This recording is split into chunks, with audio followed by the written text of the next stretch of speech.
Welcome, everyone. I'm so glad you could join us today for a very special deep dive. Yeah, thank you for having me. I'm really looking forward to this one. Me too.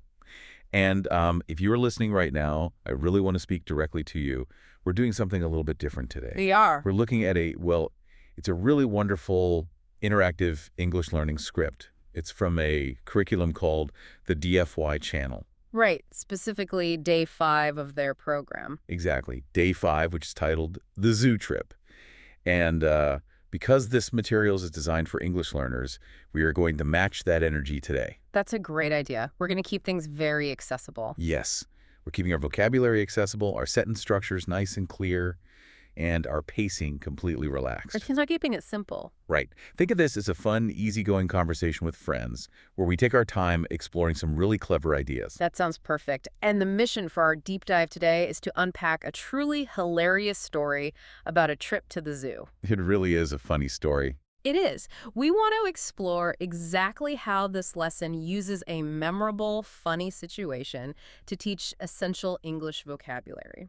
It's a fascinating approach to learning. Yeah, it's not what you usually expect from a language lesson. No, not at all. Instead of just handing you a dry list of words to memorize, the creators give you a story full of action and humor. So we're going to look at the words they teach, how they introduce them, and really dig into the psychology behind it. The psychology of why a funny story actually makes those words stick in your brain much faster than traditional studying. Exactly. Okay, let's unpack this. The script starts off with a warm-up.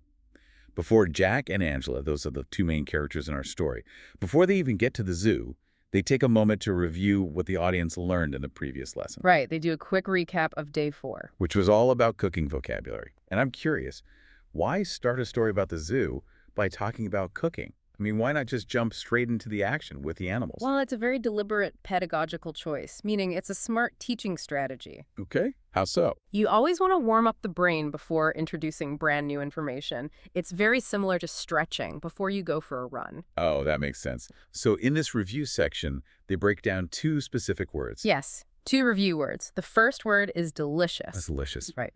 The character Angela asks what we say if food tastes very, very good. And Jack answers, it is delicious. It's a highly descriptive word. And the second word? The second word they review is boil. Angela asks what you're doing if you heat water until it bubbles. And Jack reminds us that you boil water. Heat water until it bubbles. I really appreciate how visual and simple that definition is. You can instantly picture a pot on the stove. It's very clear. But what I find really clever about this lesson is that they don't just quickly review the words and then abruptly change the subject. They actually use those cooking words to connect yesterday's lesson to today's story. Yes, they do. Because the whole reason Jack and Angela are going outside to visit the zoo today is because yesterday, Jack accidentally burned the dinner. What's fascinating here is how the curriculum builds a continuous, connected storyline from one day to the next. It's not just random sentences. No, not at all. They're creating a lived-in universe for these characters.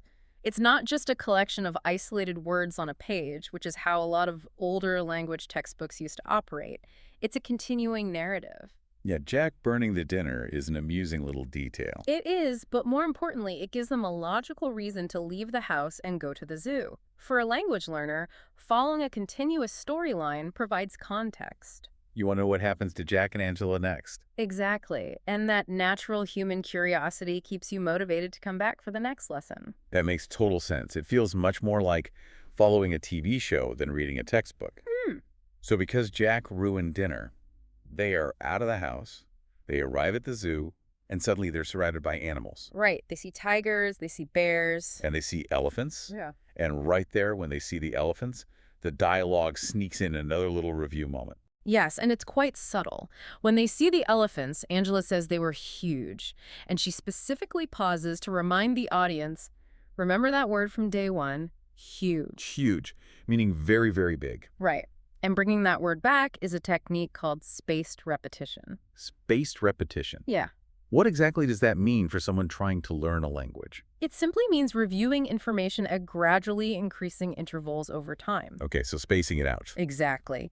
You learn a word on day 1, and just when your brain is starting to forget it by day 5, the lesson brings it back. Oh, wow. It's an incredibly effective way to move a word from your short-term memory into your long-term memory.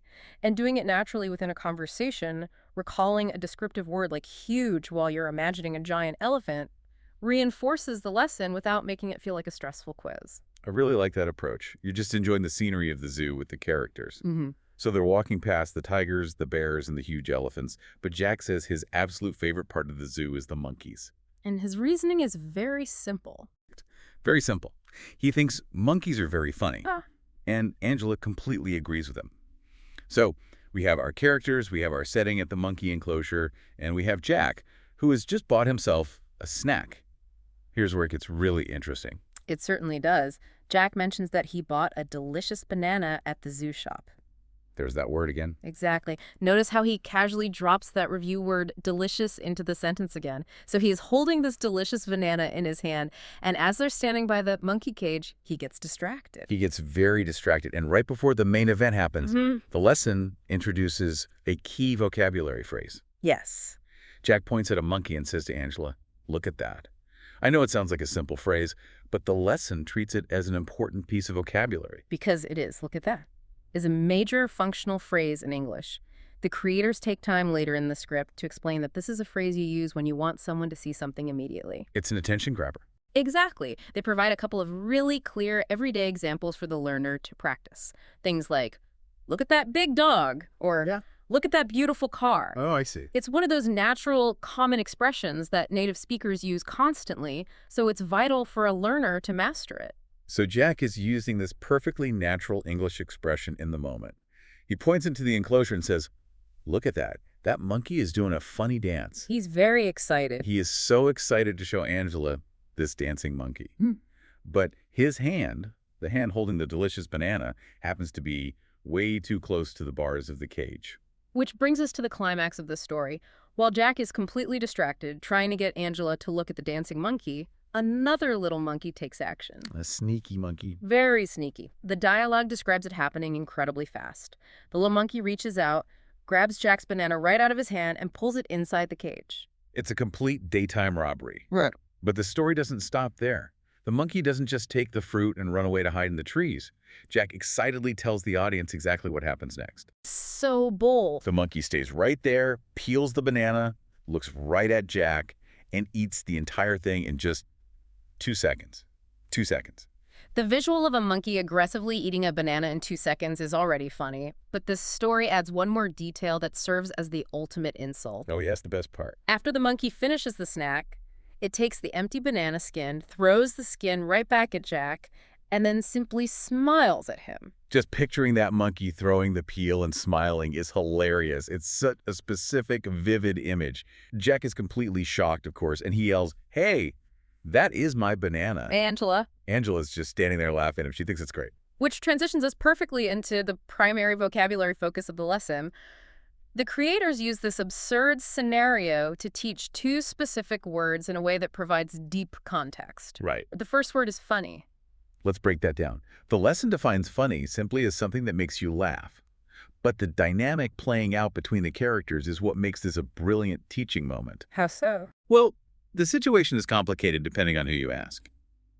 The monkey doing a dance was funny.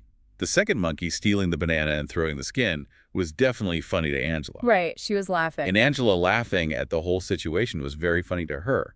But Jack explicitly states that Angela laughing at him was not funny. I love that they included that conflict. It demonstrates how the word funny is entirely dependent on your perspective. Something makes you laugh unless you happen to be the one who just lost your snack and got hit with a banana peel. Exactly. It's not funny when it happens to you. Right. It adds emotional nuance to the vocabulary. The second core word they focus on is steal. And specifically, they teach the past tense of the word, which is stole. Now, before we move on, for someone listening who might be newer to English grammar, what exactly do we mean when we say past tense in this context? That's a great question. The past tense is simply the form of a word we use when we are talking about an action that has already happened and is finished. Okay, so it's in the past. Right. It's not happening right now. It happened in the past. So the lesson explained that the action of taking something that is not yours is to steal. But because the event with the monkey already happened, we changed the word steal to its past tense form, stole. Steal becomes stole. Got it. Yeah. And the explanation they give is very clear. The monkey took the banana belonged to Jack, therefore the monkey stole Jack's banana. Exactly. It's a very direct explanation of the definition, but it's attached to a highly memorable, emotional event. That emotional connection seems important. I mean, I have tried learning languages before by just staring at a list of translated words, and I always forget them the next day. It's very common. But I feel like if you picture that little monkey grabbing the fruit and smiling, you are not going to forget what stole means. You've hit on a core concept of memory retention right there. Really? Yes. When you laugh or feel a strong emotion, your brain releases dopamine. Dopamine basically acts like a save button for your memory. A save button. Yes. By making the learner laugh at Jack's misfortune, the curriculum is essentially tricking the brain into saving the words funny and stool much more efficiently than a traditional vocabulary quiz ever could. That is fascinating. Dopamine as a save button. I'm going to remember that. So back to our story. Let's see what Jack does. Well, Jack, after being robbed and having a banana skin thrown at him, comes to a rather unique conclusion. He decides that the monkey was very smart and very sneaky. So Jack comes up with a plan for his next trip to the zoo to prevent this from happening again. What's his plan? He says that next time, he will just eat a hamburger. Why? Because monkeys don't like hamburgers. It's a wonderfully illogical solution. Jack genuinely thinks the problem is the type of food he was holding, rather than the fact that he was holding his hand directly against a monkey cage. He's missing the point entirely. He really is. But the dialogue calmly provides the voice of reason through Angela. She gives Jack some much more practical advice. She just laughs and says, maybe don't feed the animals, Jack. Solid advice from Angela. Keep your food away from the smart, sneaky monkeys. Now, after wrapping up the story of the zoo trip, the lesson does something really interesting. Right. It shifts gears completely. It moves from passive listening into active practice mode. Yes, the interactive learning segment. Angela tells the audience to actually grab their pens and paper. Like physically get up and grab a pen. Exactly. This isn't just a suggestion. This physical action, writing things down by hand, is another crucial part of the learning process. Jack then asks the audience to practice saying what they see out loud. He says, repeat after me. And they practice the key phrases from the story. Jack says, look at that funny monkey. And then the audio includes a 5-second pause. A literal quiet pause in the recording to give the listener time to speak out loud in their living room or wherever they are listening. Right. Why is that pause so important? That pause is vital because it forces a transition. You move from being a passive receiver of information to an active producer of language. Oh, I see. When you speak out loud, you're building muscle memory in your mouth and vocal cords. You're training your brain to physically form these new English sounds. That makes total sense. Then Angela encourages the audience to write down the phrase, look at that. Writing it down connects the physical movement of your hand to the visual spelling of the word, creating yet another pathway in the brain to remember it. It's like they're attacking the vocabulary from every angle, hearing, speaking, and writing. Exactly. After that, Jack prompts them with the next sentence, he stole my banana. And again, there's a 5-second pause for the learner to repeat it. The feedback Angela gives is great here too. Yes, I love the feedback she gives the listener right here. After the pause, she says, excellent emotion in your voice. She's encouraging the learner not to just repeat the words flatly like a robot, but to really feel them. To act like Jack. Right. You just had your snack stolen by a sneaky animal, put some real emotion into it. It's fantastic instruction. We talked earlier about dopamine and memory.